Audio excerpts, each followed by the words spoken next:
aujourd'hui un essai de fait en orge d'hiver hybride Evido. Donc le but de cet essai, c'est d'implanter donc l'orge d'hiver hybride donc en conditions habituelles. L'essai est surtout d'aller récolter donc au stade 2 à 3 nœuds donc la valeur fourrage, aller rechercher donc le potentiel de l'orge sur des stades déjà assez avancés, potentiel entre 10 et 15 tonnes de brut, soit 3 à 4 tonnes de matière sèche hectare. Donc nous on a semé l'orge aux alentours du 1er octobre, en semis direct, fertilisation et désherbage habituel. Et donc nous on était parti sur une culture classique. Après quand Henriette nous a contacté, on a dit ok, on laisse une parcelle, on laisse un carré de 1 hectare ici, on fait l'essai.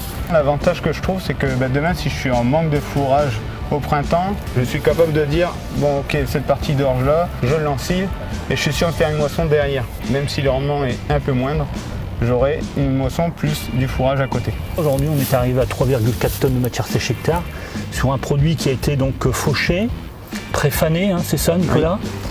Une journée. Il a été fauché, préfané une journée et après on l'a encilé aussitôt et les rendements étaient satisfaisants. Pour revenir rapidement sur l'aspect fourrage, on est allé faire les valeurs alimentaires, donc résultat que je t'ai communiqué. On est sur des valeurs alimentaires assez impressionnantes sur les valeurs MAT. On sort un produit donc à 18,4 de MAT, oui. Donc très riche en azote et très riche en énergie, à 0,85 UF. Donc du rendement et de la qualité. Après récolte, j'ai apporté une trentaine d'unités d'azote pour la faire repartir, refaire retaler le pied.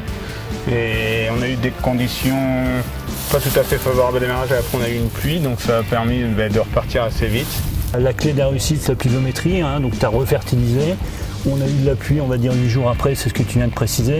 Donc super, on a refait partir l'étal. On a fait l'essai sur 1 hectare sur la parcelle qui en représente 9. Donc j'ai juste fait un fongicide après la récolte. J'ai juste pris une petite assurance pour être sûr, pour tenir jusque là.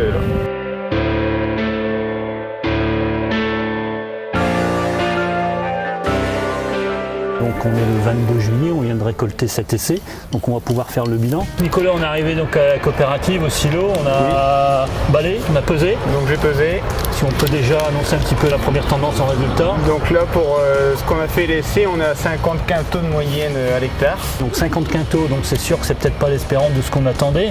Par contre, il faut bien reprendre le contexte de l'essai. On a été chercher 3,5 tonnes de matière sèche en fourrage. Ce qu'il faut surtout dire, c'est qu'on est quand même à Domar, un secteur assez sec, même si on a été servi en eau ce printemps-ci. On est dans des bonnes terres, mais avec un sol qui s'essuie très très vite. Ce qu'il faut retenir de l'essai derrière tout ça, je pense que c'est une opportunité pour nos éleveurs d'aller chercher donc un déficit fourrage au printemps et sortir 3 à 4 tonnes de matière sèche dans un système un peu original, c'est vrai. Retenir aussi que l'orge de l'hiver hybride a tendance à bien compenser, à taler, à aller refaire 50 quintaux, qui peut paraître faible. Mais par contre, en conditions plus favorables au niveau pluviométrie et au niveau type de terre, un limon beaucoup plus profond, on va limiter le perte de rendement plutôt à 25-35%. Ce que je trouve super intéressant, c'est de se dire au printemps, on est capable d'avoir de la valeur pour nos vaches, de l'alimentation. Or, si jamais on est en stock limité, là on peut recréer un stock.